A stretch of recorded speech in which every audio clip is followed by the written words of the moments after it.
Good afternoon, everybody. Welcome to the City of Farmers Branch study session for Tuesday, February 20th. Let me just preface by saying Councilman Baird probably going to be about 20, 30 minutes late this afternoon, but he will be here. So, and don't mind my froggy voice. I've taken some sinus medicine and I'm not sick. Not sick. Our first item is A1, discuss regular agenda items. Councilman Roman. Excuse me, Councilman Roman. I don't have anything. Okay. Councilwoman Penneburn. I'm good. Okay. Councilman Jackson. All good, Mayor. All right. Councilman Merritt. Thank you, Mayor. I have two quick questions on the consent agenda. I think they'll be fairly straightforward. The first is on item I3, which is the state and local cybersecurity grant program. And so therefore, Mark, He's anxiously waiting. so the question is, I saw the materials that were provided. We're going through the grant application process. The minimum dollar was $10,000 and the overall could be to be determined. But I was wondering how much, and I know Cheyenne is working on this as well, how much are we looking to ask for, or do we know? And is there a project that's in target for that? That's all. Mark Samuels, Director of Innovation and Technology. I have Scott Horner, our cybersecurity manager, here with me, so we'll tag team this one. I don't know that we've identified an exact dollar amount. I think that will be done during And that's fine. the budget process. That's fine. Is that my correct? I think we estimated, was it 78? 78. 78,000, Yeah, just to okay. kind of cover what we think we'd be able to use. So we'd go through the process of evaluating vendors and getting proposals and things like that. So is it a singular project or a group of projects? And I'm okay if you don't have. It's a singular project. Okay, fair enough. Yes. You guys have answered the question, and I understand it's going through the budget process. But I didn't see those numbers nor what it was definitive for, and that's all. And I saw there was a long list of exclusionary items that thou shall not do X and Y with the dollars. You've answered the question, guys. Thank you very much. Thank you. Excuse me. The second question I have is on item I4. Very quickly, we talk about purchase of elevated storage tank mixing systems and station filtrations. The way I read this, it's 4 different elements that are in this particular project, and we've got a 2 million gallon mixer and a 1.5 million gallon mixer and 2 lift stations in Kensington. Correct. Is that correct? Yes. Okay. That's it. That's all I wanted to clarify. Thank you. Thank you, Mayor. That's all You I bet. have. Very good. All right. Next up is A2, receive a report on the active transportation plan and upcoming public engagement activities.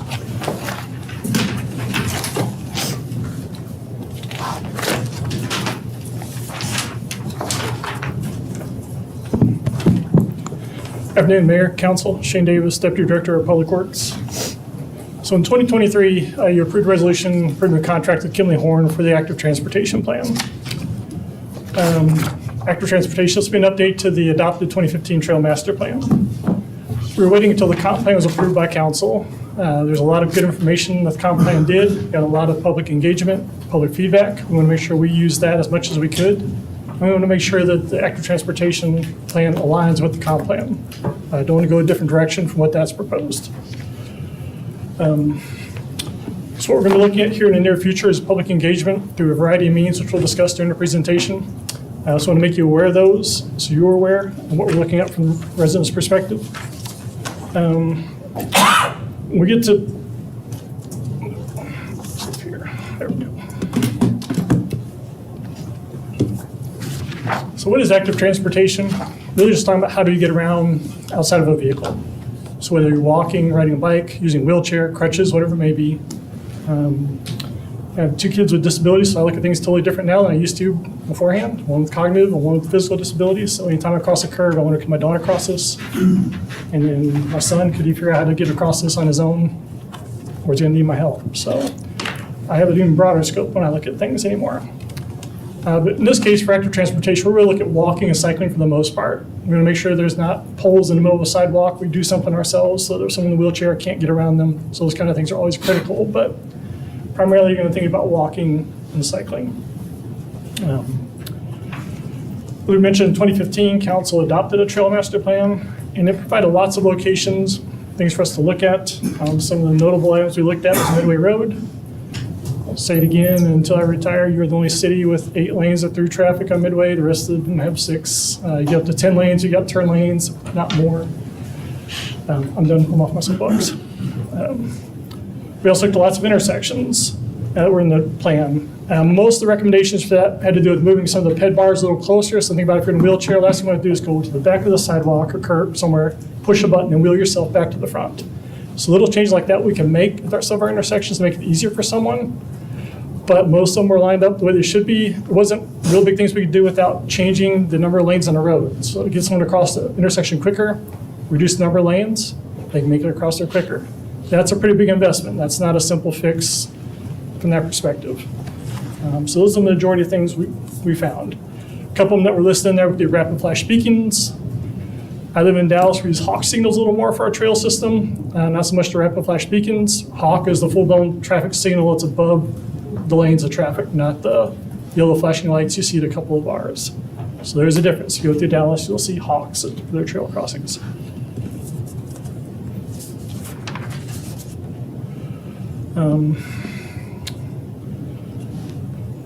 As far as projects we did with the adopted trail master plan, the first one I was involved with is the northbound lane of Marsh Lane, getting across the creek there. We widened that one a couple feet. That was the first project I was involved with. We also took the trail around the Brookhaven College from the entrance heading east to the Cambridge Crossing neighborhood. We did that one. We had B Street, basically from Valwood down to Vintage. We make pedestrian crossings at Tom Field, at the Rawhide Greenbelt and Hoya, approximately in Valley View, from Horngood over to Gussie. I've installed Sharrows all the way down Valley View. We've had a lot of changes in Farmers Branch since 2015. The west side during 2015 was supposed to be almost all commercial. It's now residential. So that's changed dramatically in terms of pedestrian involvement for that part of town. We've had commercial developments come in. We're looking more and more towards focusing at the DART station area. We have some other developments or destinations that have cropped up since then. Where do people want to walk? We're trying to figure that out with some of the Strava data we look at. So we feel like it's a good time to update, and I just want to get away from the word trail because trail is a very specific meaning in my world. When I talk to y'all, when you say trail, I know you mean a sidewalk. If I'm gonna go to someone at COG and I say trail, that means 12-foot wide pathway. So it depends. I'm trying to get away from something that's more, I guess, common terminology. So pedestrian or active transportation is the way we're going. Some of the things we've learned in terms of tracing funding is when we first had sustainability and public health, we didn't have a budget for trails. How do we get that? We did that through federal grants. We didn't have money for our match. So how do we come up with our match? Some of you have heard me refer to TDCs in the past, transportation development credits. So essentially that is, if we have a certain number of policies that the city has enacted, we've done those serve as our match. We don't have to provide actual funding, the actual dollars. We're looking at trying to increase our policy bundle for TDCs, so we increase the amount we have, which again reduces our direct costs from the city. Shovel-ready projects are critical. If you have a shovel-ready one that's designed, that's more likely to get funded than one that's just a conceptual plan, hey, I'd like to do this. That doesn't get you very far anymore. You need to have something you've designed and looked at in depth, and you're ready to go. Our funding timelines are getting shorter, unfortunately, from the state level. We're going to scrape some of those funds and use them for other places. So we got to be ready to do something when we get our funding and not go through right-of-way acquisition and some of the other things we're doing currently. In the future, you'll hear us come back for more things we'd like to pass or different policies. I'm going to give you a very quick list of the TDC policy bundles. These are the subject matters where we typically have to have the resolutions or ordinances in place or adopted policies. Plain fleets, idling restrictions. You don't have to do all these, so don't panic when I read these out. You got to have at least 50% to qualify. So, comprehensive air quality action plans, uncrewed aircraft systems. I was up at Walmart in Frisco taking my son fishing on Saturday. When I saw in the Walmart parking lot a bunch of drones. Folks are ready for those type of activities up there. Stormwater management, sustainable tire disposal recycling, equity and environmental justice, freight-oriented development, railroad safety, integration of traffic operation systems, roadway safety improvements, asset management. Are you taking care of your infrastructure? traffic incident management, multi-agency common coordinated response to traffic accidents, regional trip reduction program, so you get more people into a vehicle instead of just single occupancy, context-sensitive complete streets, street connectivity, and land use strategies. Those are all things we look at for this policy bundle that we've applied for in the past and been successful in obtaining. So with the active transportation plan, we're tasking our consultants for much more specific, detailed direction in the future. I want a 5-year action plan. Give us projects we can go after. We'll do kind of the basic legwork up front with this. After we get get the feedback from the residents, let's find projects. We've looked at the basics. We know this isn't going to qualify either. This would be a great project. There's no way in the world we're going to get that much funding. So are we financially hamstrung? There's some things I'd like to do. We talked at one point in time about a bridge across 35. Physically, that was impossible, and financially, that'd be a really huge burden for us. It'd be nice to bill for our folks to go over it that way. That's not a way we can do financially or physically. So give us something we think we can go design and achieve in a pretty quick manner. We also have to develop a complete streets policy, which we'll be bringing to you in the future. Don't panic by complete streets. That just means every time we do a street project, we look at all possible means of transportation, not just focus solely on cars. Does it make sense to make our pedestrian infrastructure at this location better? Maybe, maybe not. There's some place where, yeah, the car's the main focus. Let's get cars through there as quickly as we can. But there's other places where we need to improve our pedestrian infrastructure. So just having that mindset, that's what a complete streets policy is. So we want that developed. That would help us with our application. It's something we're missing. So for us, we feel like that's an easy win to have a policy in place. They just need to draft it.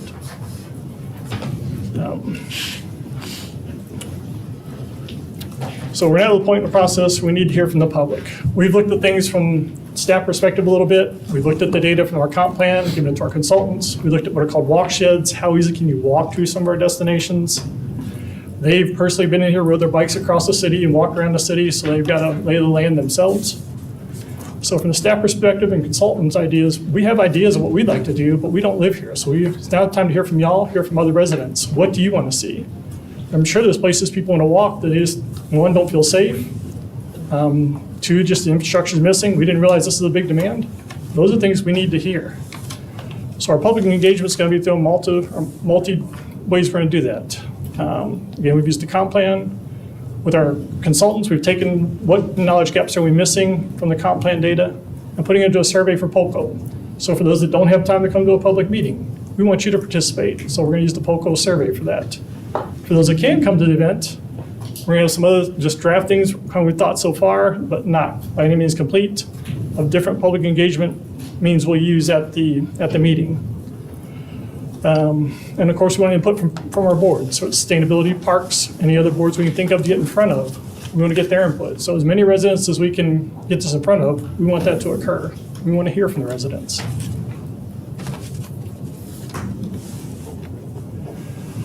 These are not all of our criteria, but here's 4 main ones we're looking at. Again, proximity to attractions or destinations. Where do people want to walk or cycle to? And what's the holdup? Some ones we threw out there, the DART station, Brookhaven College, the library. There's plenty more in the city of Farmers Branch. That's not to mean exhaustive. That's what we mean by destination. Funding, we're going to look at what is the state, COG, federal government funding at this point in time. Maybe they're not focused on cycling for some reason. I'm making stuff up, but maybe there's certain caveats thereafter. What do they call for projects looking for lately? What do we need to focus on? What are those key words? Is it safety related? Is it multimodal transportation? We need to understand those key words and how do these projects fit into that. Safety is always a primary concern. I encourage all y'all to get out of your vehicles once in a while and walk on our streets and see how do you feel as a pedestrian versus in a car. Vehicles and trucks are getting bigger and bigger. I mean, sadly, a pedestrian and vehicle accident anymore is a fatality most of the time because vehicles have gotten so big. So what do we do to make people feel safer and also truly make them safer? Is there design things we can do? And then again, feasibility. Can we afford to do it? Or do we have the physical space to actually pull this off without acquiring a bunch of land from private property? Again, it's not the exhaustive list, but these are kind of the main ones we're looking at for trying to figure out our projects just from our perspective. So in March, we'd like to release the POCO survey to residents, start getting feedback through that means. We'd also like to have an in-person meeting on March 7th at the rec center. It'll be a bilingual event, so we make sure we have someone that can speak Spanish as well as English. We have various ways we'll try and interact with people, get them to identify locations. Like, hey, I'd really like to be able to cross this street. And one that's come up recently has been Austell, trying to cross Austell and Valley View. There's lots of things we've got to look at for that. Just because you ask for it doesn't mean you get it, but to know that there's a demand for that's critical to us. We want to hear that. We may not have thought this is a good place to cross. Maybe you got a real reason you want to cross at this particular location. Why is that? How many people? Is it just you, or is it your entire neighborhood that wants to go there? Those are things we want to hear.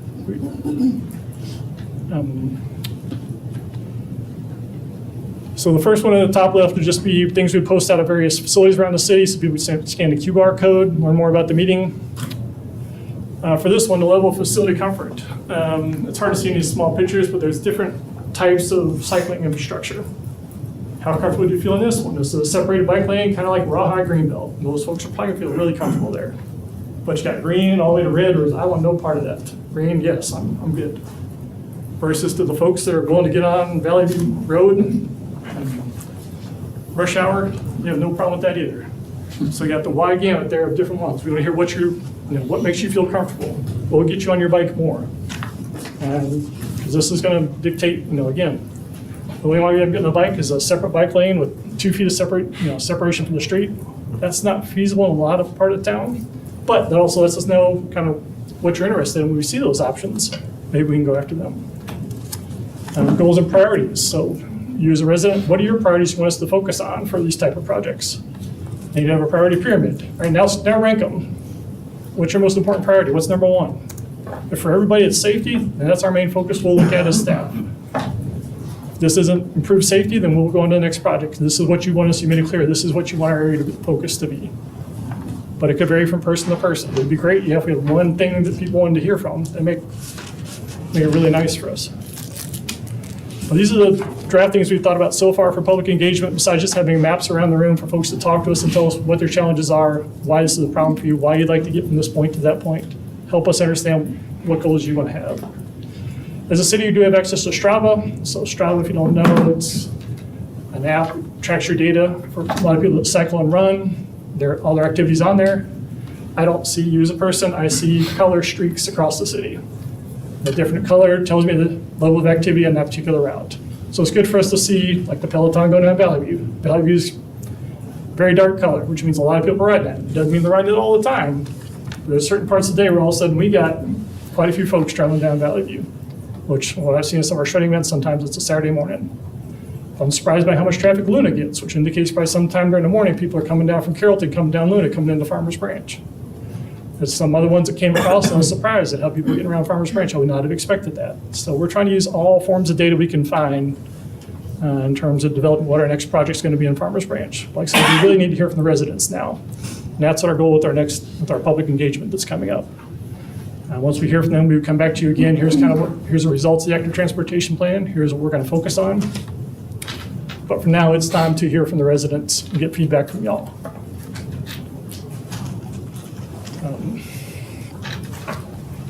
That's where we are. So I'm willing to answer any questions or do my best to answer any questions. Alex is also here to help me, Alex Farmakis, as well as Ryan Sarter. So,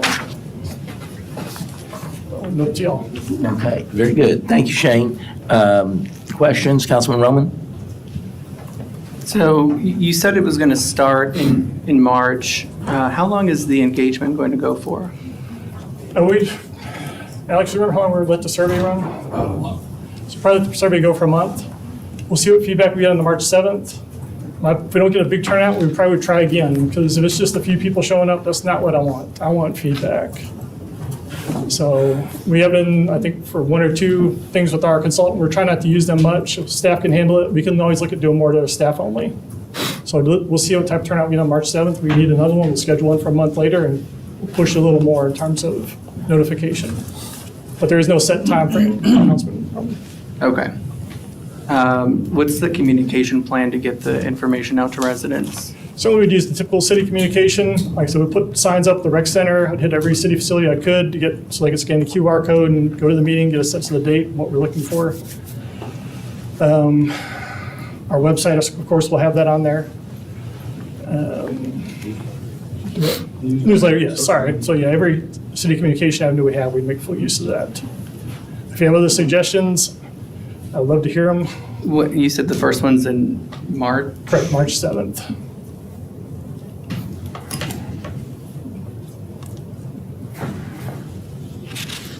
I just haven't seen anything. Right. We're like two weeks away, two and a Right. half weeks away. And I just don't want it to be sort of like the Bond Town Hall we recently had, where there was one person that Right. showed up in the beginning, and a few other people trailed in afterwards, but I mean, nobody really knew anything about it. I think there was something posted the day of. Right. So I think if this is going to be successful, the communication plan has to be Yeah, strong. if it's only a handful of residents, we're gonna try again. I'm not gonna stop at one event with 5 people giving me feedback. So we'd give it another month, try again the next month and see what we get. So like I said, And so for this meeting that you're doing, what's the style of the meeting? Is it going to be a presentation style? very short. It's really to kind of interact with folks as much as we can. I don't need one person kind of telling me all their comments. You can do that to me one-on-one, but I want everybody to feel comfortable expressing their opinions and talking to staff members. We want to engage with them as much as possible. Like I said, with maps, give them these different tools. Tell us what your concerns are. What are your priorities for this? So is it going to be similar to the comprehensive plan where they had like different activities and you can participate? That's where I throughout? was thinking, yes. Okay. Certainly, like I said, probably sit around the table with some maps and you put a sticker on there. This is a place I want to see. Give us a little note about why. Here's a pen. Tell us what your issue is. Okay. We'll have the staff station around the room. So catch one of us. We'll try and answer as many questions, get as much feedback as we possibly can in person. But I want it to be very informal and folks feel comfortable with interacting with us. What boards are you soliciting feedback from? We certainly with the Sustainability Committee, because Alex is the liaison for that one. I've reached out to Parks, getting it in front of them. Those are probably the 2 biggest ones. There's others you think are worthwhile. We reach out to any of them, or all of them if we need to, but those are the 2 primary ones I thought of off the top of my head. And how are you soliciting feedback from them? Just get on the agenda with them and make the presentation so they can see it and pass it on to their neighbors as well. Okay, that's it. Thank you. You're welcome. Councilman? I'm good. Councilman Bear? Thank you. Okay, Sir. thank you for showing up. Councilman Jackson? Thank you, Shane. Do you have a few example questions that are going to be on the Polco? Just, We'll let Alex- you our draft survey. okay. Because I'm seeing some of the notes. Is there a safety concern at the proposed location? Are we going to offer specific locations in the questioning, or are we leaving it up to residents to identify locations in the city? Alex Formica, Sustainability Manager. So we'll have open-ended responses on the survey. So there'll be some questions that talk about safety, level of comfort with these different facilities, but there'll also be opportunities. There won't be an interactive mapping software. It's a little bit out of our budget for the scope of the project, but where people can put intersections or other crossings that they, is a barrier for them to walk or bike. Okay. So that'll be on there. And then with the maps, as Shane mentioned, in the in-person events, we'll have mapping available on boards there that they can put a marker on, write a note saying, hey, I want to be able to get to the library, but I don't feel safe going from my house across this intersection. And so all of that gets put into kind of that matrix with all those priorities, feasibility, safety, cost, and kind of goes to prioritize what projects we're going to pursue. Okay, so the March 7th meeting is going to be a better venue to maybe propose some areas of focus, but the survey questions themselves are going to be wide open. Yes. Okay, all right. Thank you. That's all, Mayor. Thank you. Councilman Bear? Shane, thank you. Longer term, obviously, going back to the 2015 Trail Master Plan that you talked about, looks like it'd be time to perhaps readjust that particular document, or is that This is already? be a replacement, in my opinion. Okay, and that's sort of the longer term. We don't have to talk about, details at this particular time, but you've addressed that this would be a refresh of that. Thank you very much. Correct. Like I said, this is much more short-term focus. Let's focus on the next 5 years. What can we get done? When we get close to that 5-year term, all right, let's look at it again. What's our next set of projects? What's changed in the city? Where do we go from here? Correct. So are there still projects on the 2015 plan that are in the parking lot or the queue, however you might want to phrase that? There's a lot of them we looked at. I mentioned a little bit at the strategic retreat. A lot of them are taking current sidewalk and just making it a foot wider. If that current sidewalk's in pretty good shape, I didn't want to go through and just rip out sidewalk just to make it a foot wider unless there's a real If it's in bad shape, that's a different discussion. Yeah, and I think the question there is, are there some that have risen to kind of, they're not design ready, but these would be ones closer to moving to design ready from staff's opinion at this particular juncture that still may be in the trail plan of 2015? Right now, Maybe you haven't looked at it in that vein, and that's okay. we've really been focused on the west side of our trail, trying to complete that design. Sure. As soon as we hear from Dallas, that will finally, design will be over. Denton Drive, getting that design done, and then also planning for the Valley View reconstruction, kind of been the big ones. But you'll see this next year as we're starting to replace some of the stuff in the Rawhide Greenbelt. We've had an area where it's kind of gets covered up with mud every time it rains. Right. But that is such a nice time, I mean, it meets that, oops, went too far. This is one of those ones where folks are Sure. really comfortable in there. So what do we do to make that even wider as we start replacing that? It needs some maintenance now. So let's make it even wider so more folks make use of that green belt if you live north of Valley View. A couple of the comments that you've just made, I think would be important to weave into the March 7th. Right. About replacing the trail plan eventually. Yes. Taking some of those items that were there. We've obviously suffered and positively from changes in our dynamics of the city as well, as you pointed out on the west side. So that way we could look at how you have already prioritized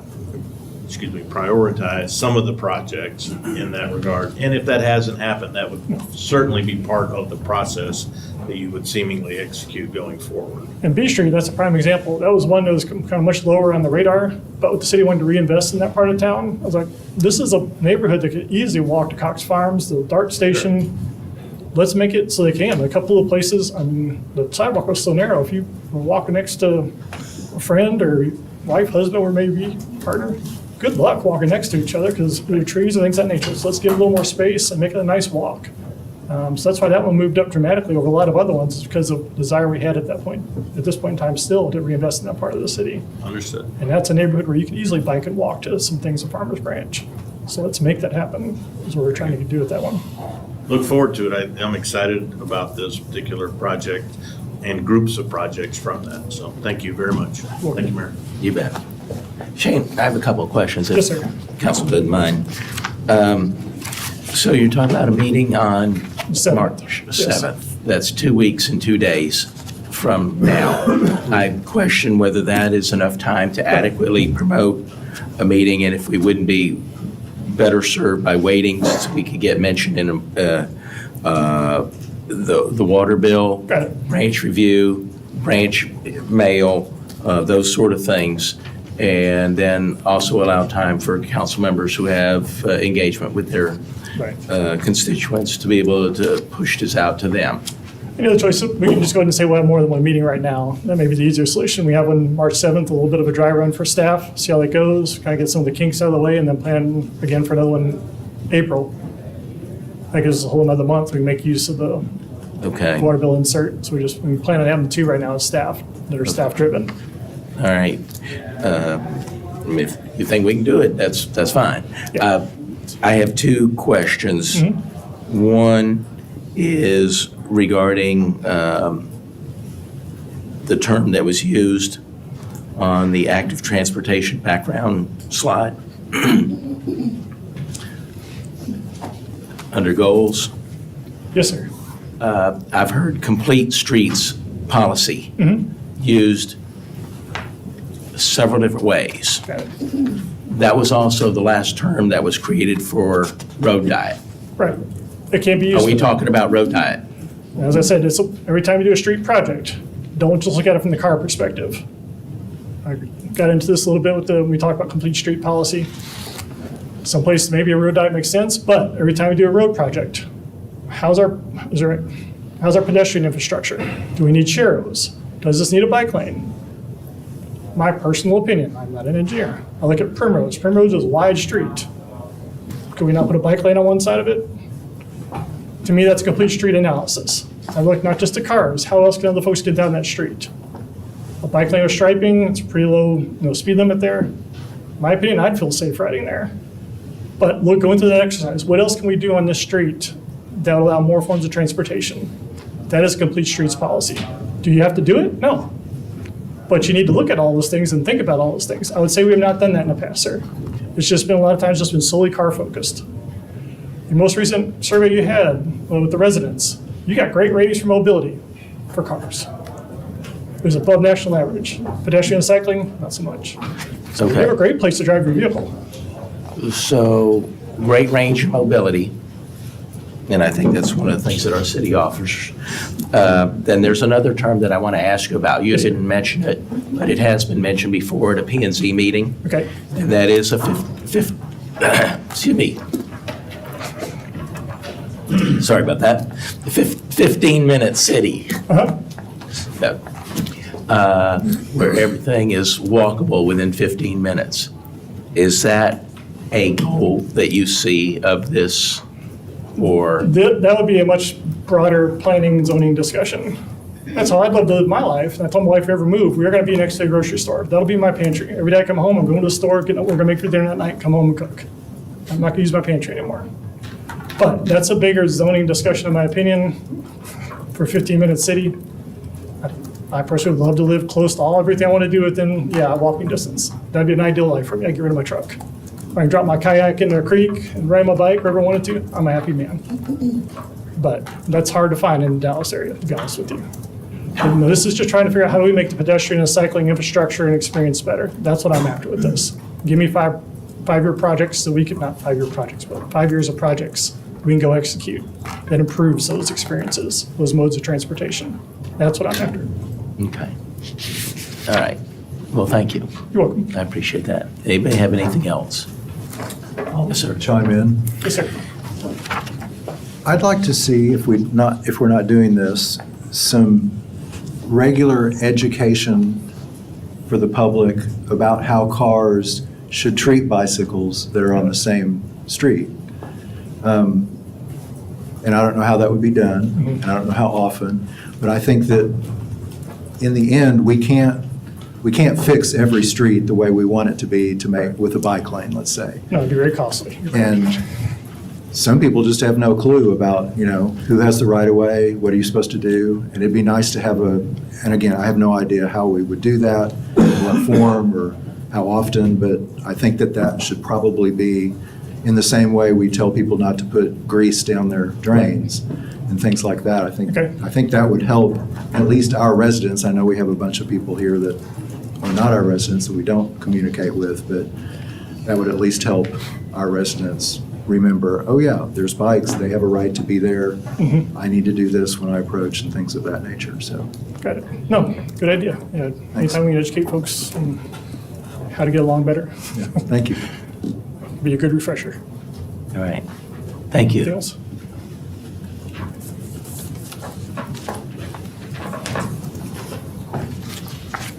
Okay. Next up is item A3, discuss and receive an update regarding public infrastructure improvements at the spot at Myra, located at 12150 Medical Parkway.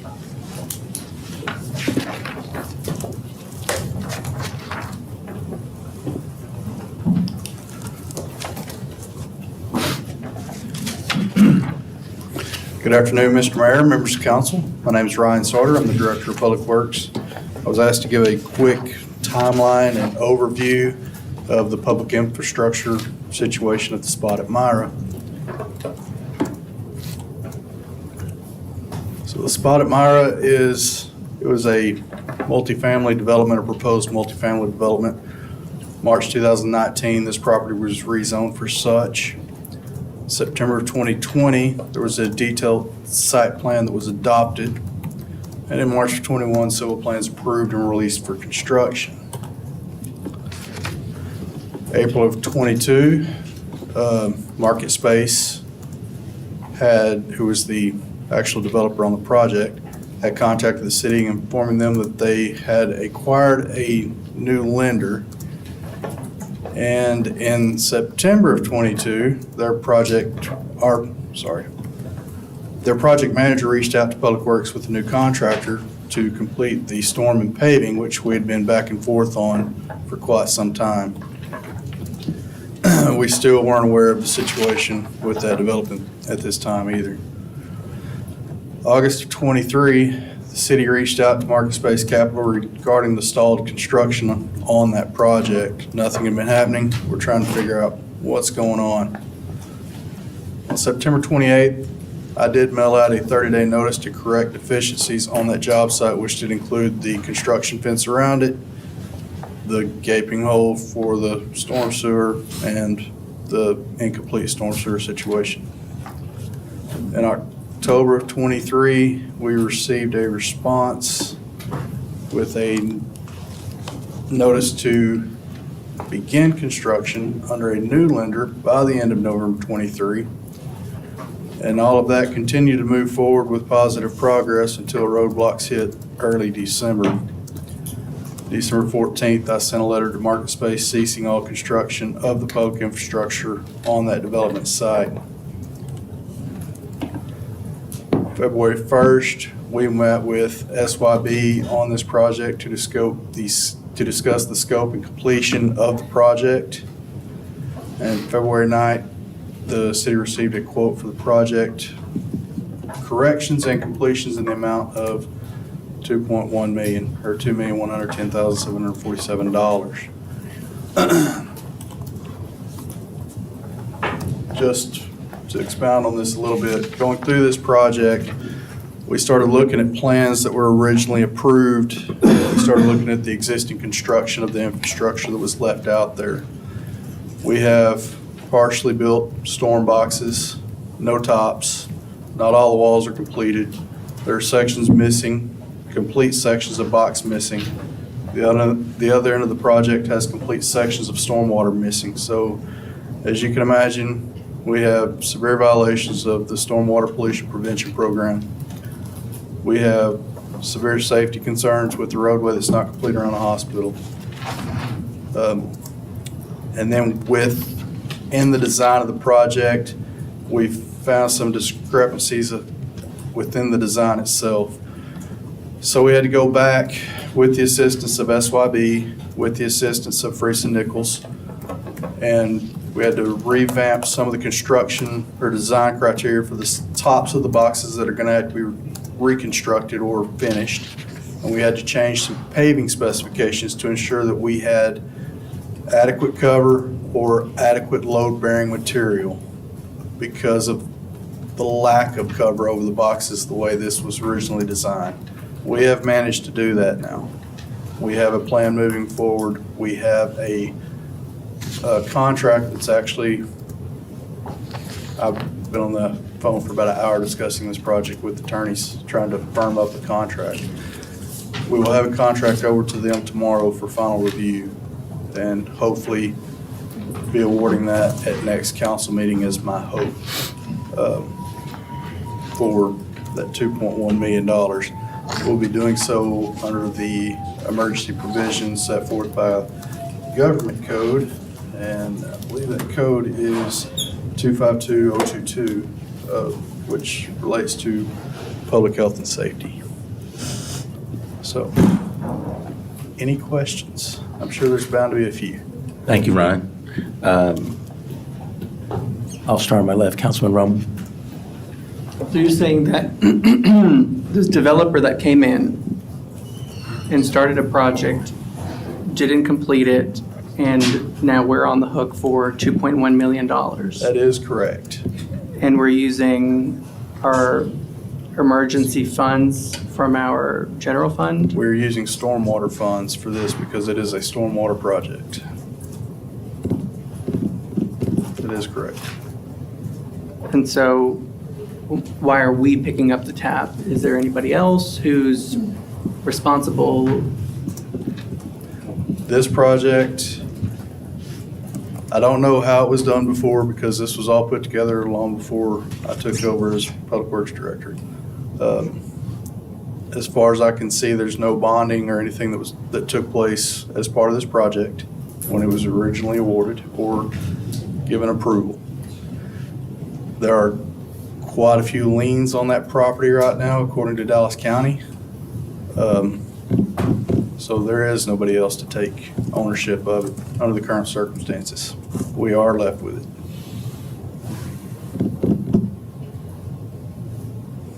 Okay, that's it. Councilwoman? So what does the 2 million complete in its entirety?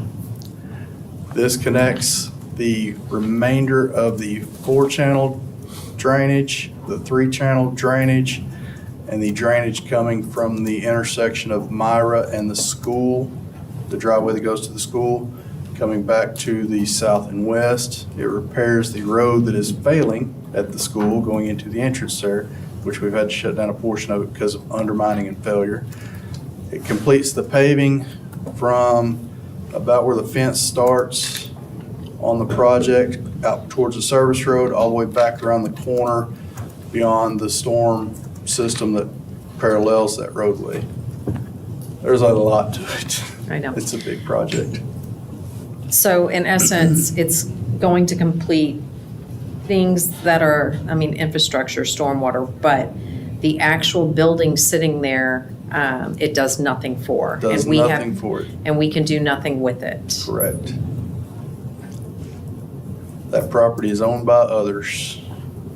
Don't know who owns it now, but somebody owns it. I know that we've put a fence up around it, We but did. are there any other safety issues with that property? Without a fence, there are. As long as it's fenced off, it's secure, all the concerns are secured. What happens if somebody gets around the fence, over the fence, under the fence, through the fence? We have done our due diligence to protect the project, protect the public from themselves and that project. If somebody wants to climb a fence, that is always a possibility. It happens on a daily basis. Trying to prevent And them are from we doing liable so. for anything if that happens? That would be a Pete question. Nope. Okay.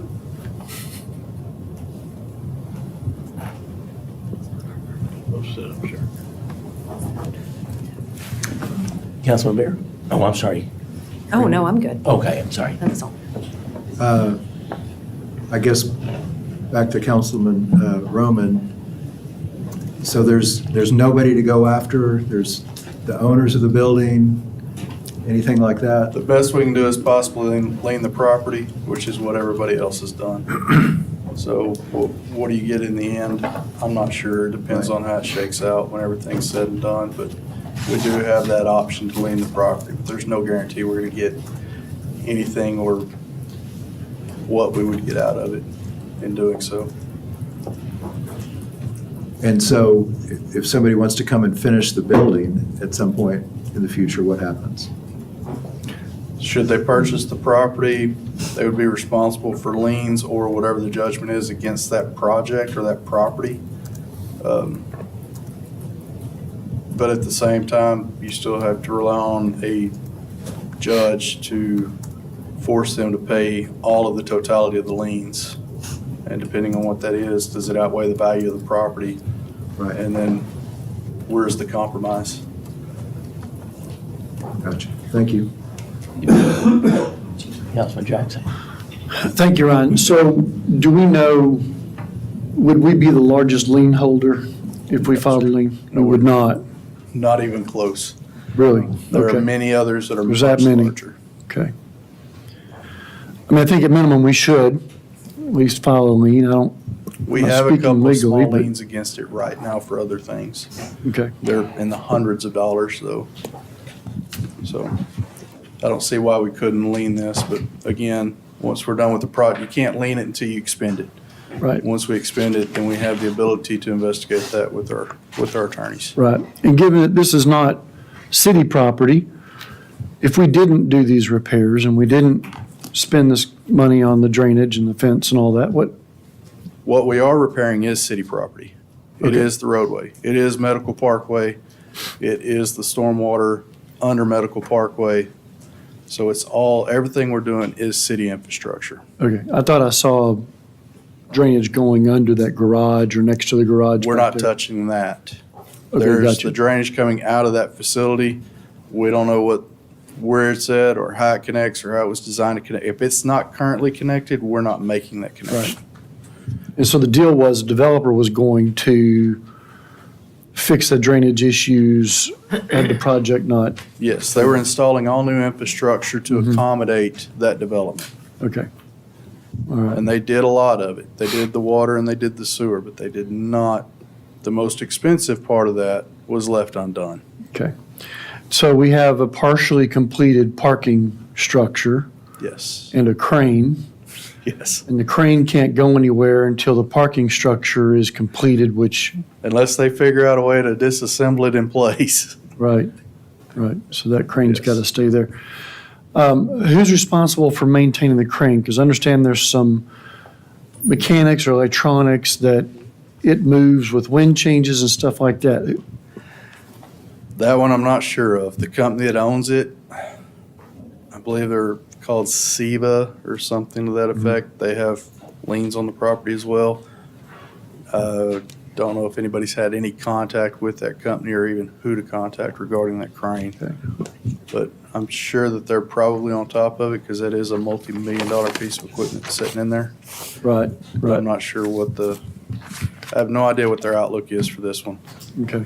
So I'd like to see some follow-up on that particular part. We have a crane up there that, should it malfunction, there's homes right below it, Right. because it circles around with the wind and that kind of thing. So I'd just like to see some follow-up. I can see if I can access their contact information and see Okay. if anybody has any idea of what the plan is with Right. that particular Right. piece of Okay. equipment. Sure. Okay, thank you. Yes, sir. Councilman Mayor. Thank you, Ryan, for reporting the facts, and they're not pleasant, as we've already understood. I think as you propose, this would be coming back to council in the coming weeks. It would be good to have a visual on what is going to be repaired under this particular proposal. You've outlined that here in discussion. I appreciate that. But I think having a visual of what we are covering versus what we're not covering, pictures. My worth next presentation actually has a map on it with the area of construction is outlined in red. And I have a lot of pictures on there showing current conditions. Sure. I think it's just understanding the scope of the work as well as what's not being touched because of it belongs to someone else and has another responsibility. I think very important to discern that. I agree with several of the other council members about making sure we get in line, unfortunately, with the lien process on this amount going forward. But it seems that this is the only pathway for us to do what is sensible and safety and pollution, to avoid pollution violation issues as well. So thank you again. Sure. Hey, Ryan, thank you. Mr. Mayor? I've got a couple questions and one for Pete also. So, let me ask Pete, what happens if we move forward with initiating the necessary repairs to the road and the drainage, and this project goes into either bankruptcy or foreclosure? Because I believe it's stated to go for foreclosure sale Tuesday, January 5th. So where do we stand, and are we looking at a future situation of only recovering maybe pennies on the dollar for what we put into it? Let's be realistic. If there's a foreclosure of the property, then if we file a lien if we have any other liens and we file a lien for this work, we'll be in line with all the other lien holders, property taxes being superior. So if the sale doesn't satisfy all those liens, then we're looking at not recovering much, if anything at all. So we have to look at it in a cost-benefit analysis to see what all is out there. Okay. So, Ryan, can you tell me what projects from Stormwater Fund are either being put on hold or delayed or even foregone As of because right- we're having to take this money out? We are. And as of right now, the project that would suffer, if any at all, would probably be any rehabilitation between Rawhide Parkway and the library along Rawhide Creek. All of the gabion failures in that. All of the major projects that are in design, underway, or ready to bid would still move forward at this time. We still have enough in the fund to move forward and push those projects ahead. Okay. Realize that we may be somewhat over a barrel here because this is public safety and welfare, and we can have that discussion when it comes back around. And maybe we'll know something further by the 5th as to what's going to happen. I do have a contact on the crane Oh, perfect. that I can provide to you. Okay. I've had ongoing meetings with Ruben from the hospital. Let me just say one thing. Dallas Medical Center is not associated with this project. Dallas Medical Center did not sell the property to Market Space Capital. Okay, so if people are looking to place blame, this is not Dallas Medical Center's issue. If they want to talk to who owned that property, was Prime Healthcare. They're a hospital ownership company. They own hospitals all over the country. They just so happen to own the property that Dallas Medical Center is on, and they were the ones who sold that property to the original developer. So this is, I think, round 3 of developers Yes. on the property. So just want to make sure that nobody is laying blame where it shouldn't be. So, okay. Any other questions on this? No? All right. Thank you, Ron. Thank you, everybody. I appreciate your time.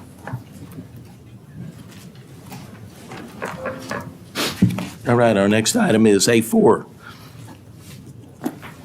City Council to review, discuss, and finalize 2025 critical business outcomes.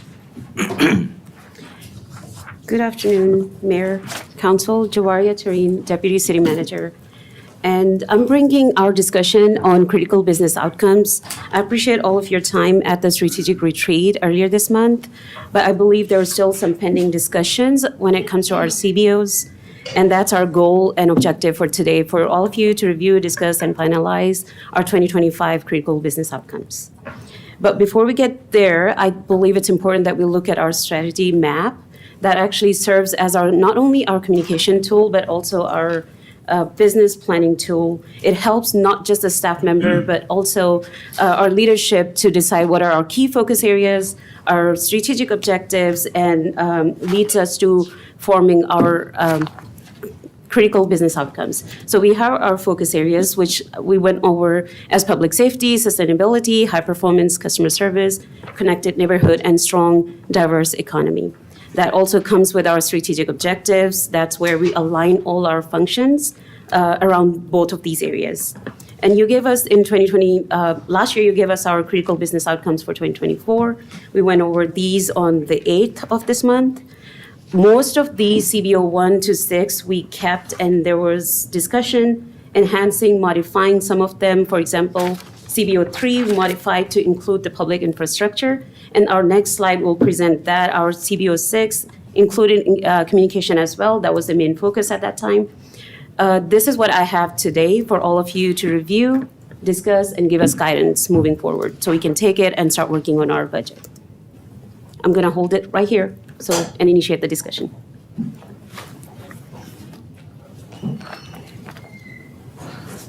Council, does anybody have any questions, comments about where we're at this point? So I will just say, in thinking about this and trying to go back and think about the process that we just went through, I asked some questions at the beginning. What do you envision Farmers Branch to be? And I think that's still a question that we should be asking ourselves every time we get together. And then secondly, I thought about one other thing, and that was, what are we doing to build the brand, rather? What are we doing to build the brand that is Farmers Branch? Because our city's a brand. And are these things that are listed here on target with helping us to build our brand? And I'm just putting that out for discussion, because everybody looks at a brand a little differently.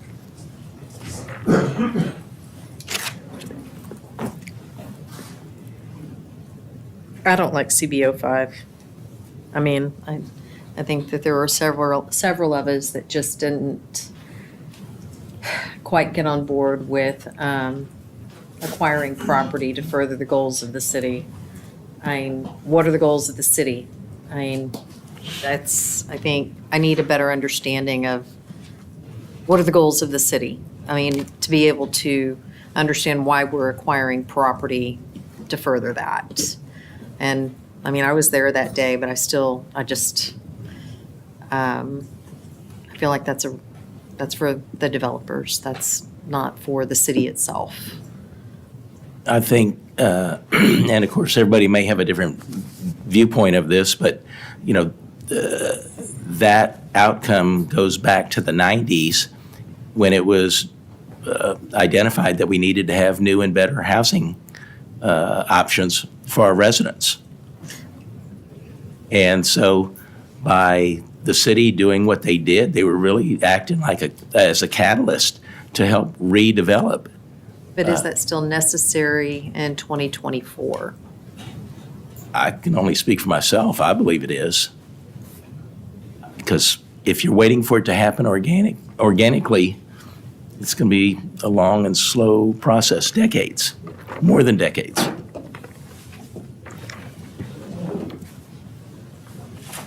Anybody else? I don't agree with CBO5 either. For what reason? Would you care to share? No. Okay.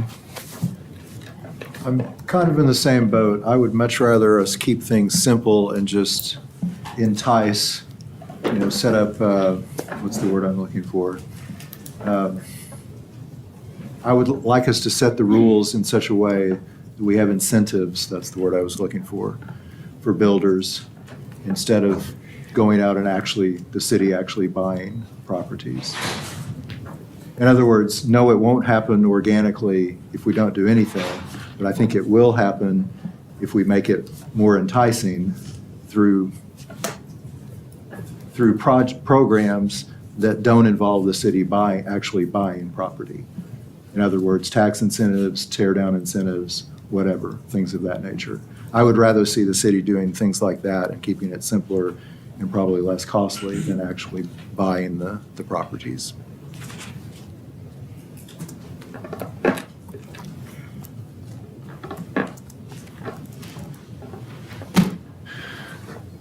Well, specific to CBO5, I like Councilman Baird's idea to shift more toward incentives. Acquiring property perhaps increases our liability exposure. We have an empty lot. If there's a home there that's dilapidated, needs to be torn down, that's a code. I would think a permitting issue to deal with in that way with the owners. I think in the lease, perhaps it may deserve, just time for more discussion. The program's been in place for a while now, so perhaps we just discuss it in a little bit more detail before setting that as a critical business outcome. Okay. I'm probably more in favor of it than what I've heard thus far, but I'm certainly open to hearing other ideas around it. So I think there are two things. One, on the overall outcomes, I think one of the things I came away with from the discussion that we had was that these are in no priority order. And I think this Correct. chart needs a footnote that says that openly and would allow that to be communicated to anyone who reads the list in the future. So that's first and foremost. Related to CBO 5, we have that on a future agenda item to understand that particular program. And I think the timing is unfortunate that that hasn't happened. So we could understand where, where the opportunities to modify the plan from the 1990s, the 1980s to 2024 and beyond could be vetted out. I think it's, in its current form, it's so vague. And that's part of the vagueness of some of these is very challenging overall. We know, based on the format, we had this discussion in that grouping, that these lead to, I think it was 131 in the 20. Correct. That's correct. Is that right? Did I get Yes. that number right? Yes. So there's another layer to this. I'm almost thinking that, we could spend a half a day again, on these and what are the sub-projects to these particular critical business outcomes and look at what has been done. I know there's underlying documentation for all that. It's part of the process.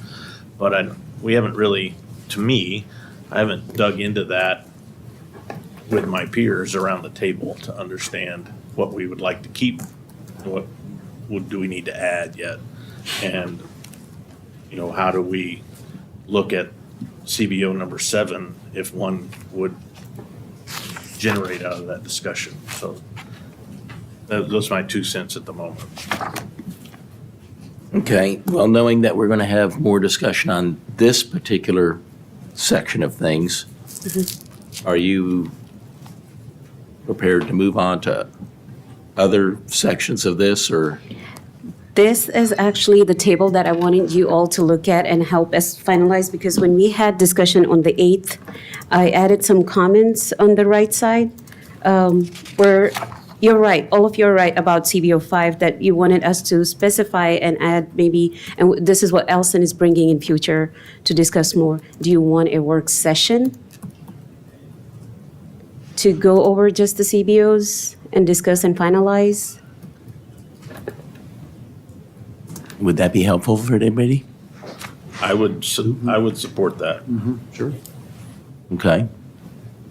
So we'll look at getting something scheduled to Okay, we could do that. address that. Okay, perfect. So because our next steps, we'll try to put something early March, because our next steps in March, usually all departments we take guidance from you, discuss and develop our programs moving forward and get into our budget cycle. So we'll look into probably early part of March. March is going to be a pretty busy month. I know, Such is the life of a city. Okay. yeah, All right. all right. So that's all I had for you. Very Thank good. you.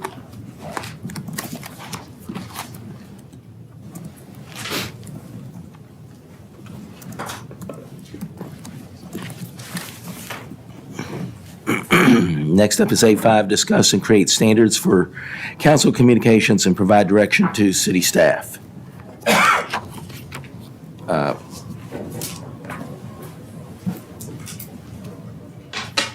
As you can see, there wasn't anything attached to this. And I was really trying to figure out what is the best way to approach this particular topic. I feel like as a council, we're not in a really good place right now. And that's not good. I believe everybody here in the room adds value. I think everybody's point of view is important to hear. But when decisions are made, they're not made with a personal attack in order. And I can tell you, if that was the case, I probably would have quit way long ago when I was on city council. You know, not every vote went the way that I wanted to. And there were plenty of times when I was very disappointed about how votes went. But I stayed, and it was important because I was elected to represent my district. I'm not sure how we get past that. You know, we heard a resident say at one meeting that she wasn't allowed to talk to council representatives who weren't hers. That has never been the case, okay? I think it's common courtesy that if somebody reaches out to you that doesn't live in your district and they want something done, common courtesy would dictate that you would reach out to the council representative where that resident lived and have at least bring them into the loop and make them somewhat aware of what's going on. But to say that we've had a policy that stated that a resident couldn't talk to somebody is not true. There's residents that know people from other districts. Somebody may have a relationship with you, doesn't live in your district. They're going to call you first. Okay? Fine. We are elected to serve the city, so it shouldn't be an issue, but it should be a matter of courtesy. So I don't think that having a, quote, policy is necessary. We're adults here. We're supposed to be business professionals.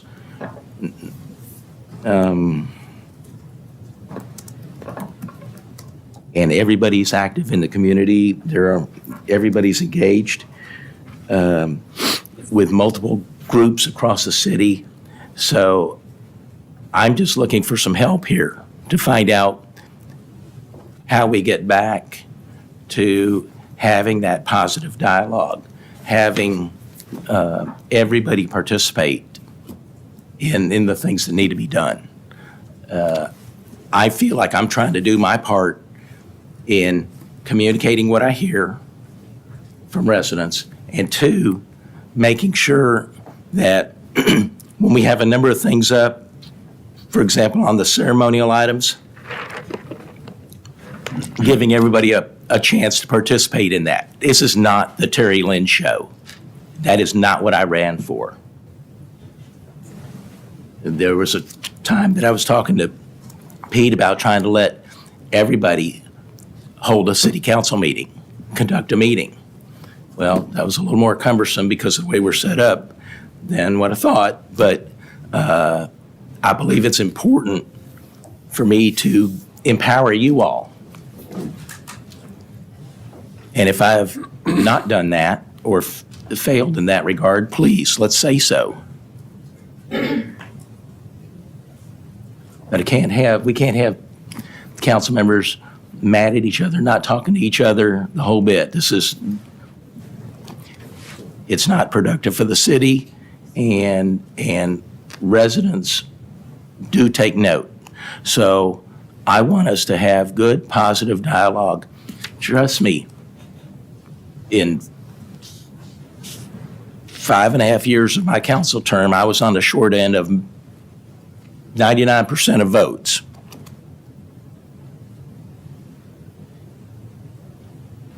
And is it frustrating? Yes, it absolutely is. But you know what? I didn't give up. People didn't give up on me. And they knew that I was still there representing their point of view. So I don't know if anybody has any comments on this that they'd like to share. But this is just something that I think we need to spend a few minutes on.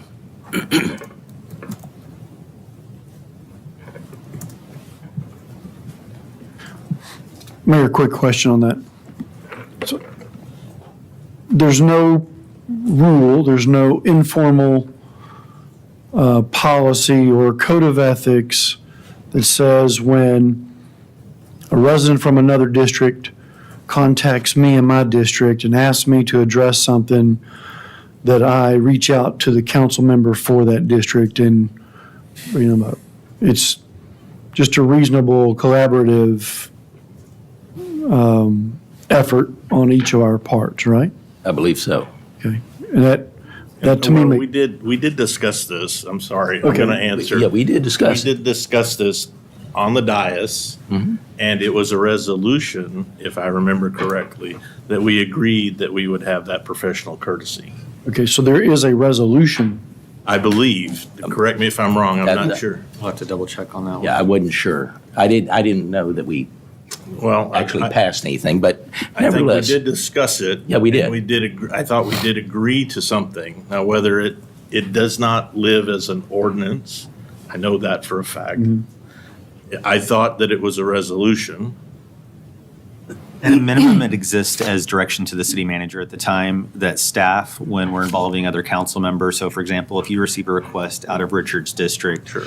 I would have to make sure he wanted to acknowledge that request and have that dialogue, or staff wouldn't move forward because we were getting conflicting direction.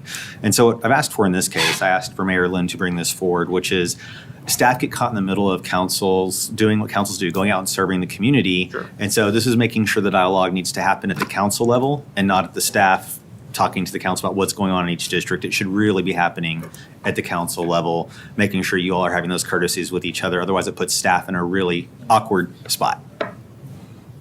That's what I'm looking for on this one, is those standards of decorum that council would agree to, so we know what the rules of engagement are, and I know exactly how to guide my staff on how to interact with the council. So So it's more staff-focused as opposed to council members? no, not at all. This is making sure my staff knows how council is interacting with each other, because we get caught in the middle of Okay. some of the conversations. If there's cross-district conversations going on, it's, well, Yep. I'm obligated to bring the other council member. It's just making sure, and it's like, hey, did you know this is happening? Or hey, did you know that is happening? So I just want to make sure we're in agreement where that falls. And I would prefer it be with this group, not with my staff, because then we're having to run reports and say we're having this meeting or this email. And Right. it goes down to the emails as well. Hey, I'm interacting with one of your residents. It's usually good to give a heads up. Sometimes you have a personal relationship. Could be a number of different things, just a better comfort level. But again, it's that, what is staff relation in this one? Because we should not really be the gatekeepers of council interactions,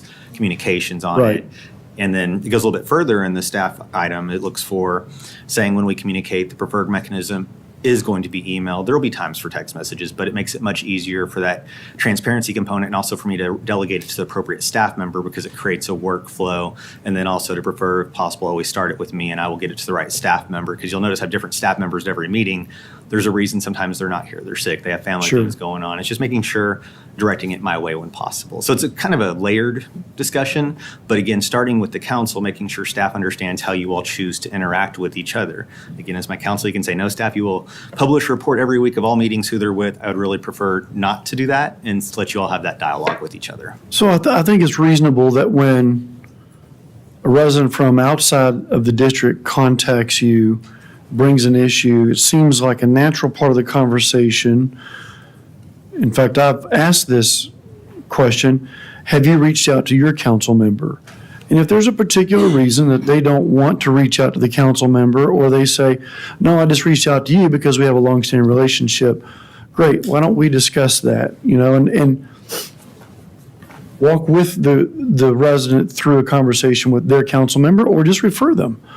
It kind of, to me, just makes a little bit of sense to have that conversation with the resident. At a minimum, to let the council member in that district know, out of respect, that, hey, a resident reached out to me for something, it's in your district, just want to let you know. Maybe they want to handle it, maybe they don't. Maybe there's a reason the resident doesn't want to interact with their council member, for whatever it is.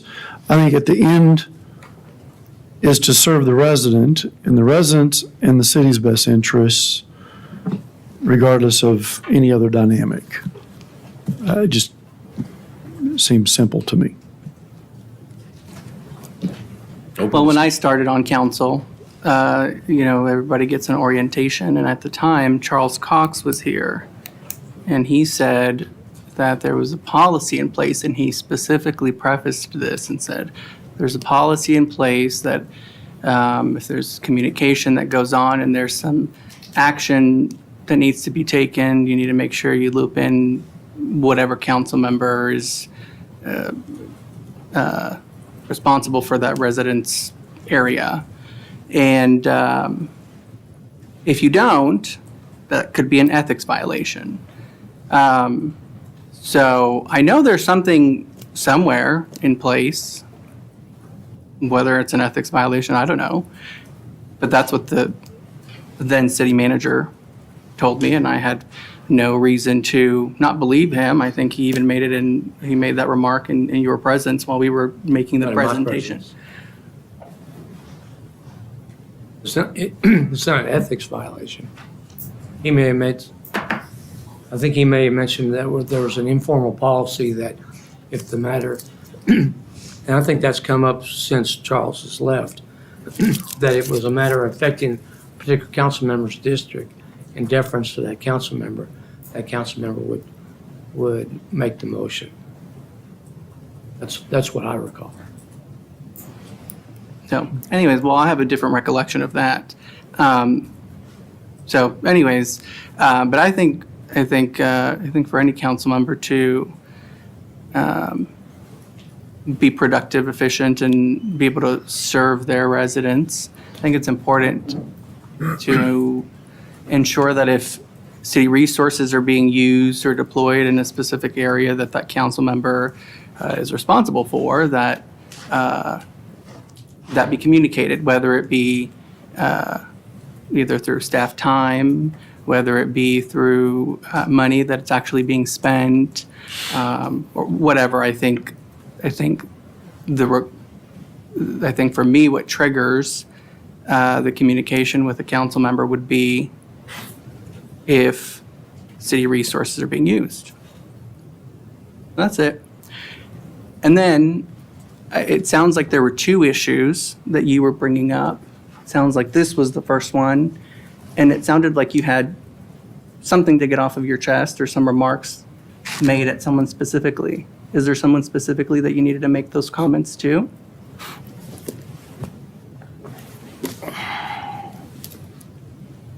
I'll just say, it's never a good thing when somebody leaves a council meeting and we have business to attend to, okay?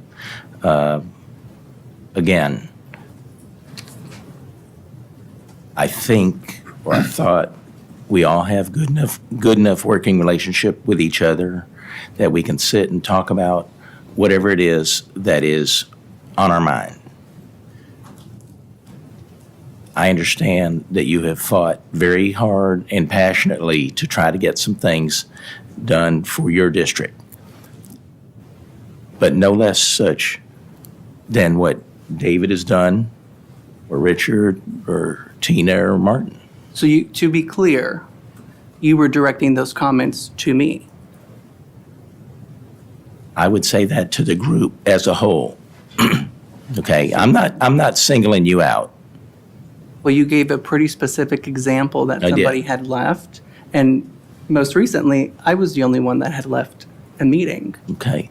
And if you'd like to have the discussion about why I left or what you have done, I know a lot about a lot.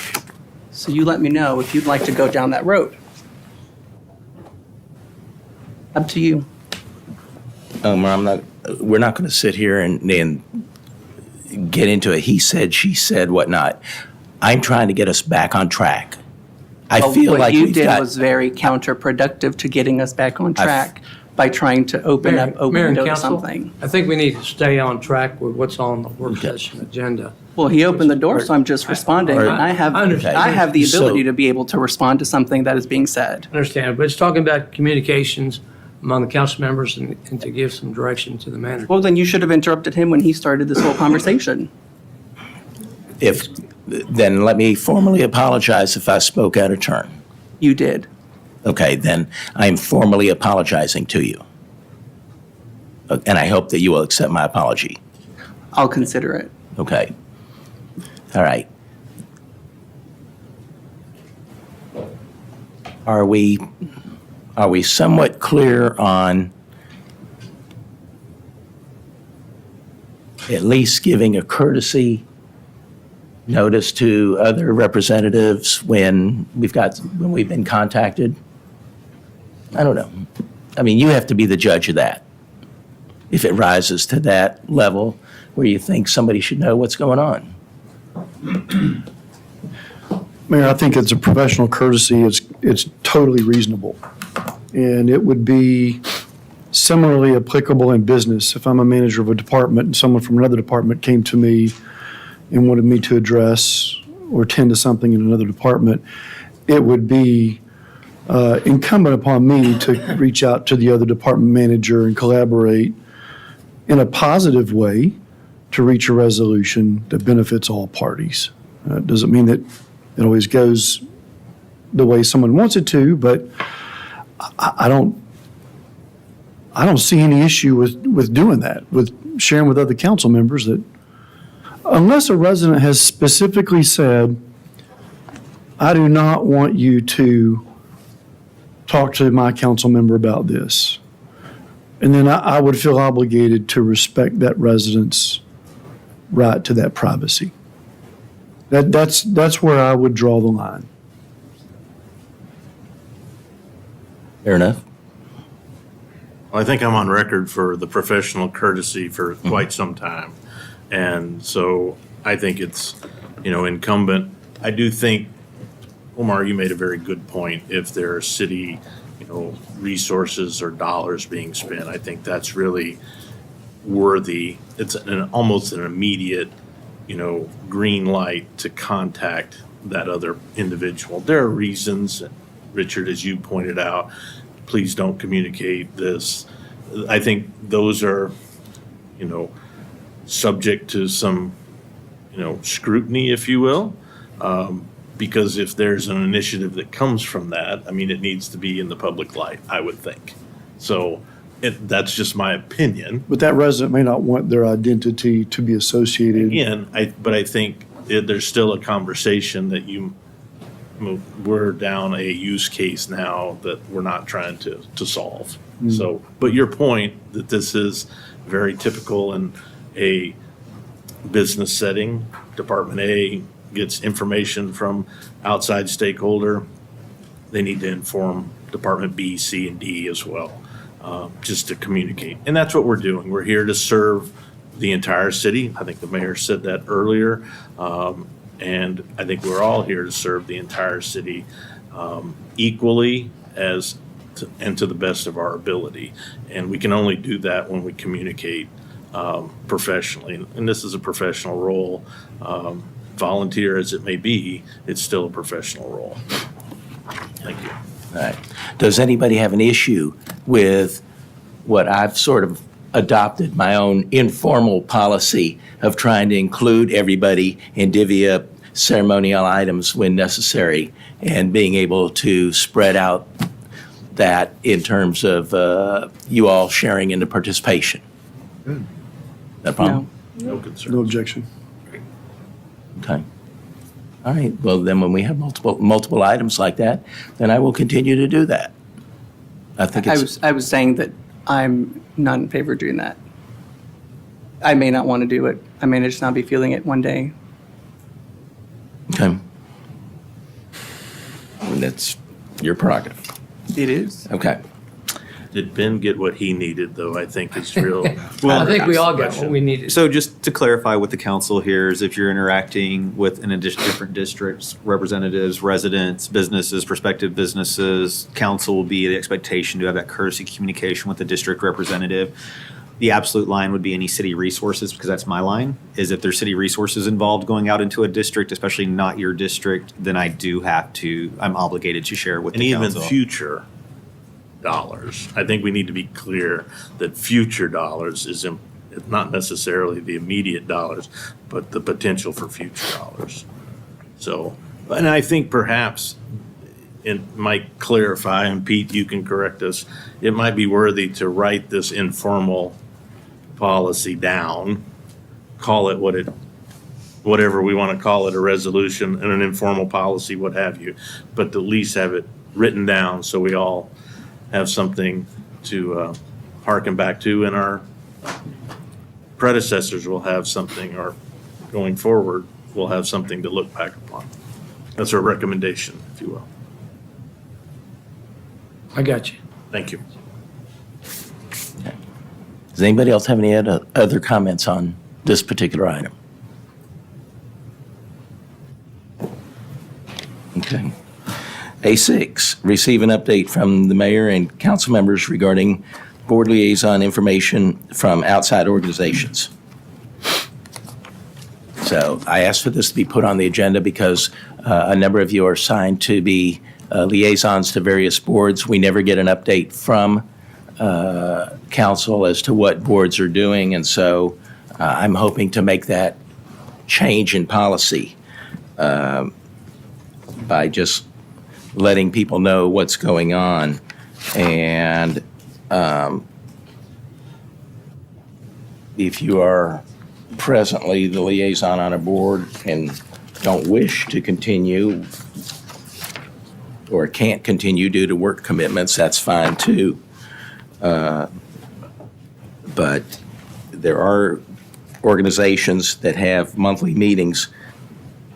And so what I'm looking for is an opportunity, create an opportunity as part of our standard business going forward for those liaisons to let us know what is happening with each of those particular groups. Okay? So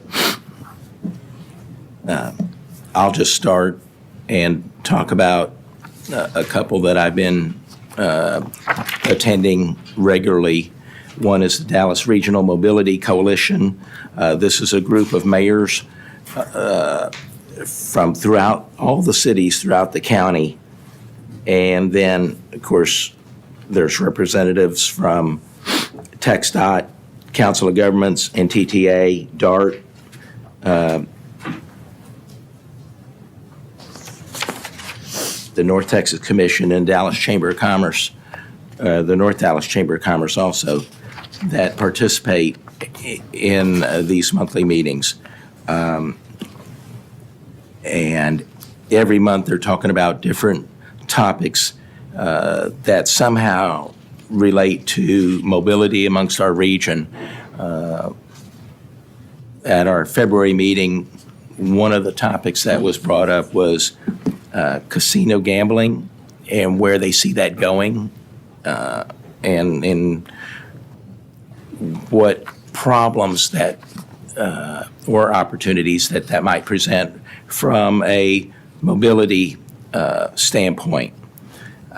In addition to hearing about that and hearing some of the things that the director of the group is advocating for down in Austin, they also had discussion about the TxDOT properties that are going on in the North Texas region.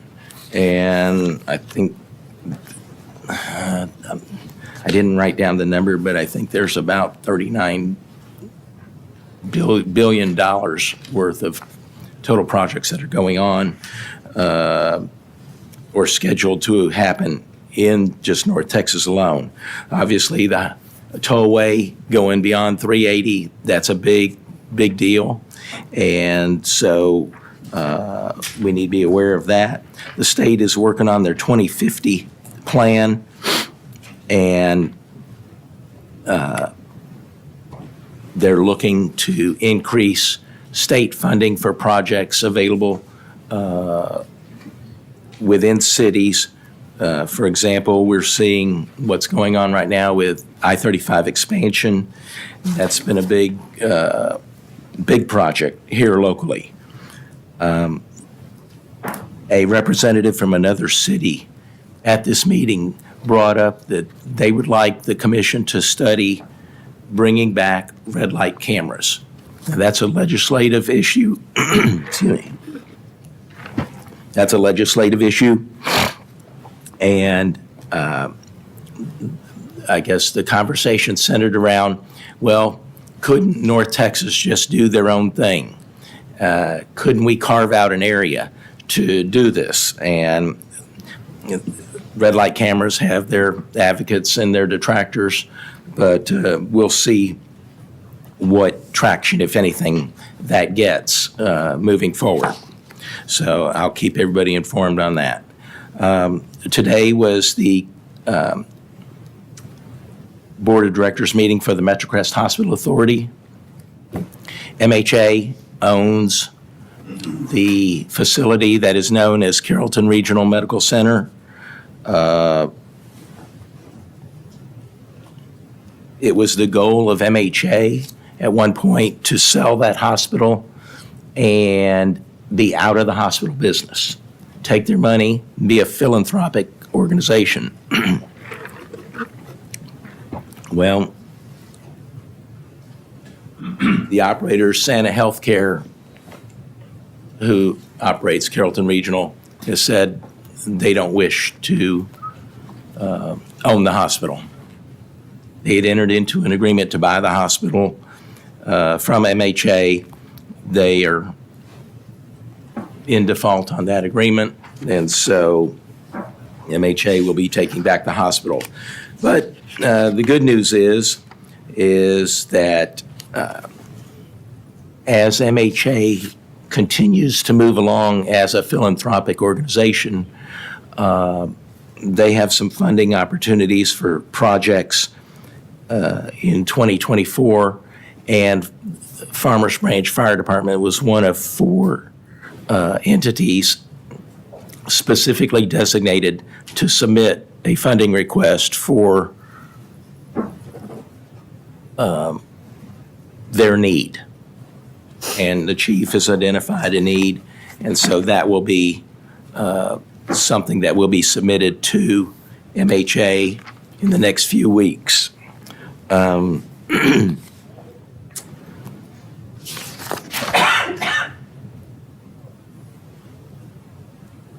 We have a meeting coming up with Nadine Lee, CEO of DART.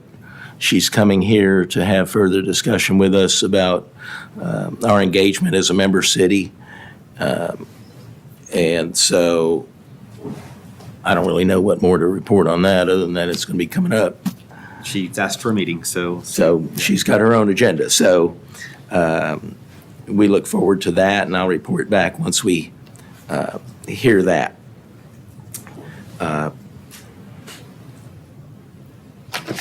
I'm trying to think if there's anything else that I have.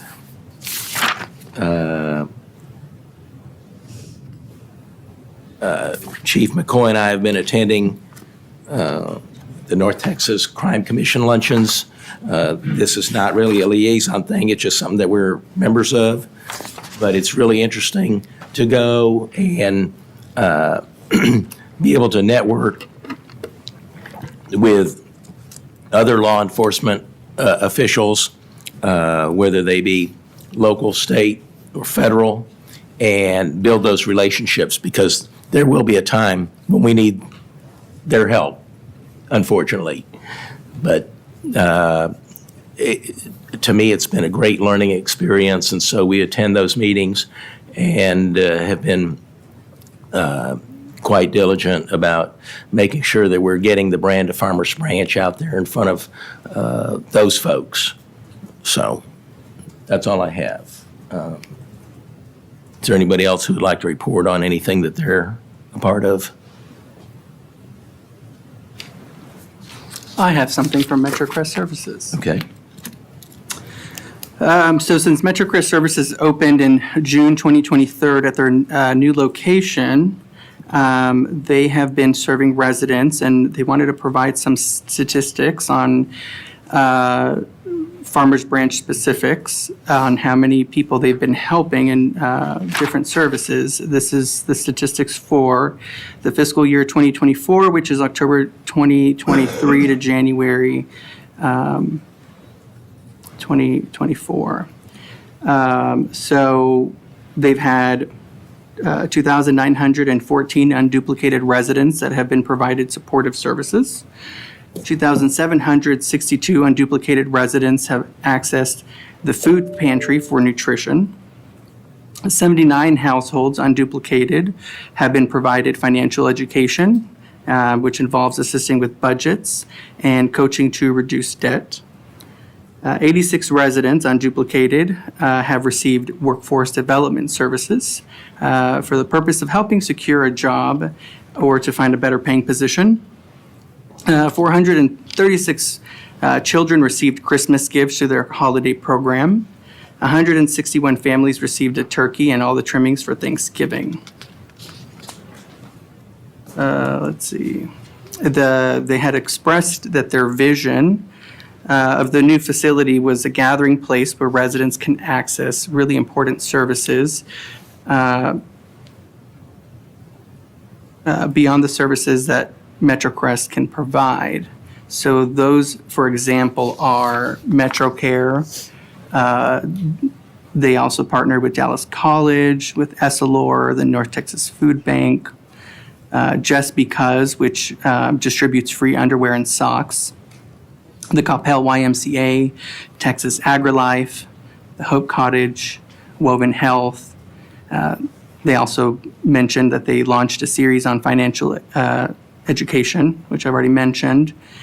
And then they also started a quarterly Your Health Matters, which is an informational series to address critical issues regarding mental health, physical health, emotional health, and topics such as caregiver support and senior care.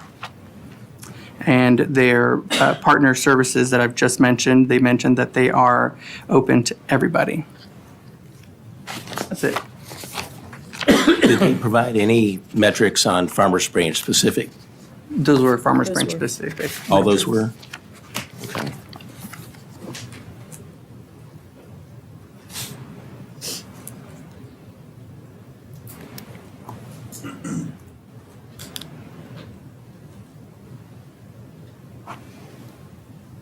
Okay, anybody else? We haven't had a sister city meeting.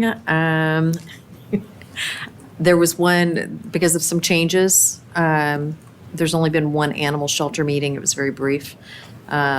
We would like to talk about in the near future, the expansion, if possible. Okay. And then the other one I'm on, they haven't had a meeting yet as well, since I went on it. It's a quarterly meeting. And that's it for mine. No travel info.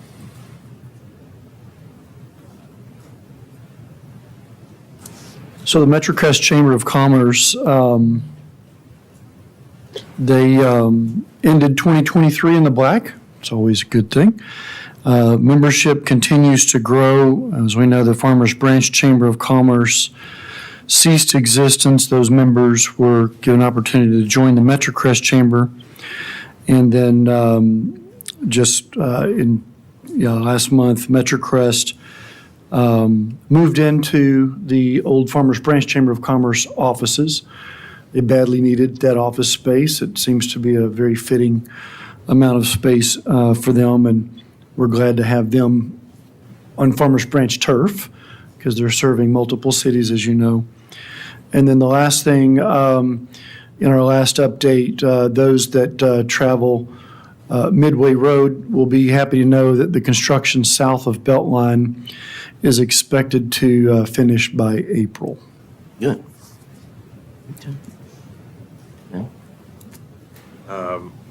For the ones that I happen to be on, which is the Trinity River Authority, the last meeting was in February, I believe, it was in January.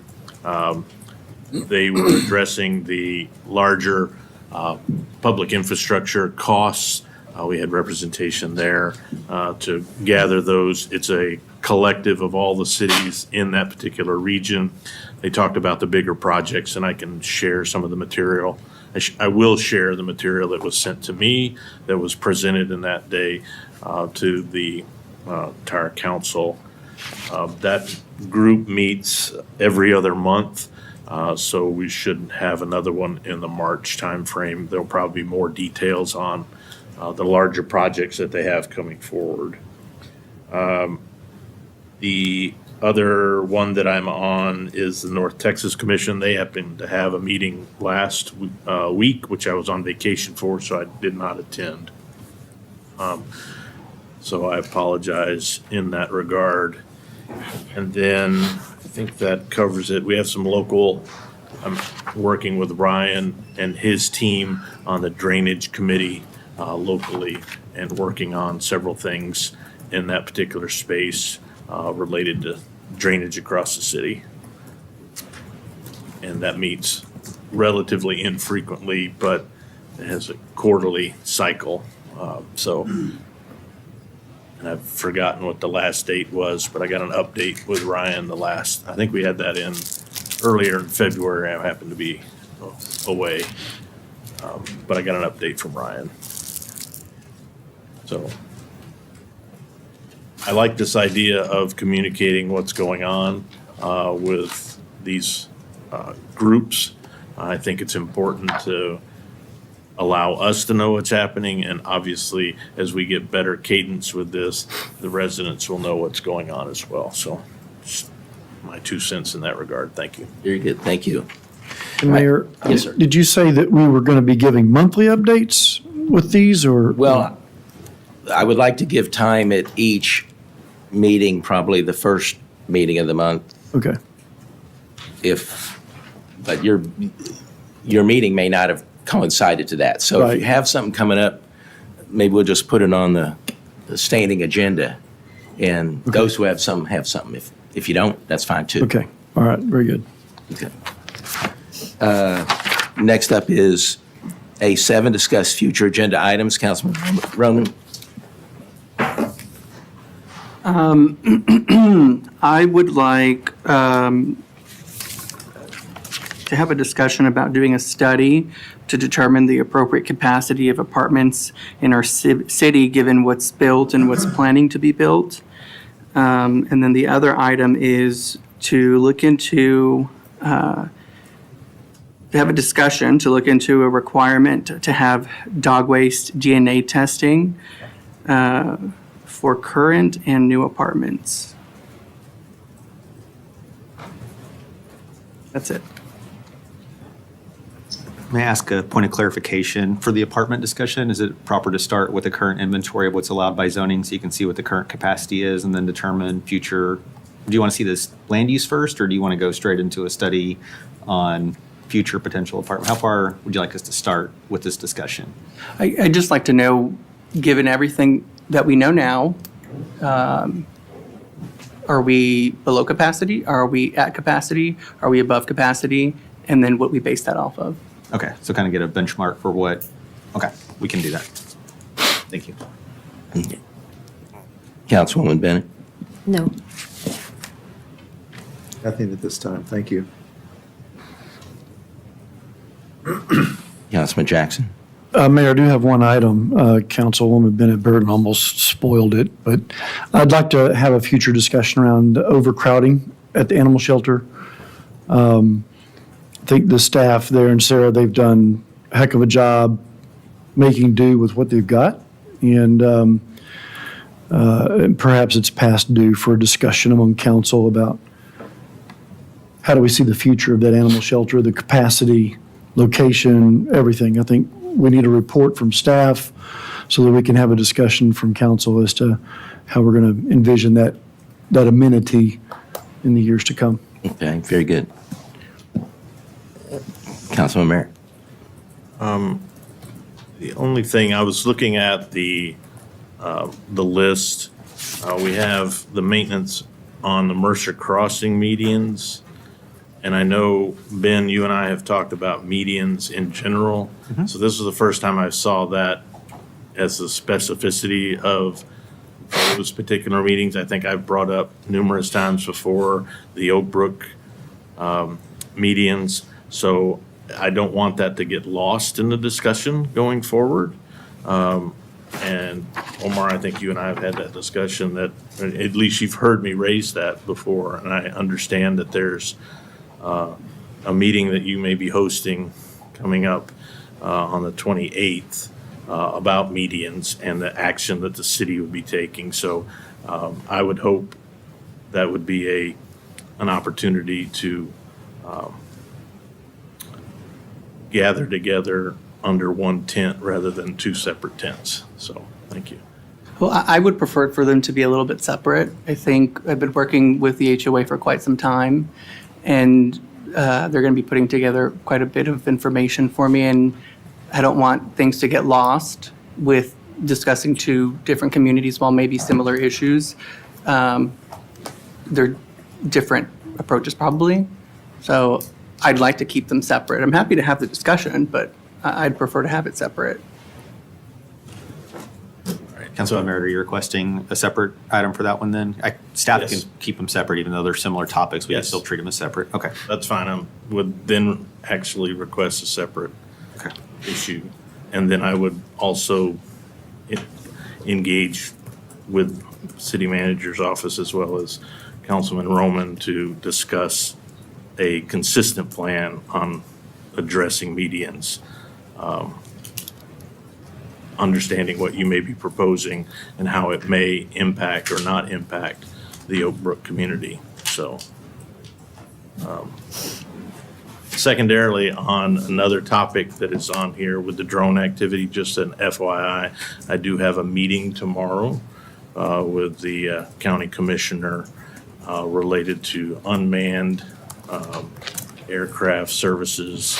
So I'll have something to report to both city management and my peers around the table related to that drone activity, and maybe something we can communicate to our residents going forward. I think Shane mentioned that he was at Frisco seeing the Walmart drones. It's exactly what we're talking about. Walmart opening up their delivery of drone systems to perhaps as many as 1.8 million addresses across the Metroplex. Okay, very good. All righty, well,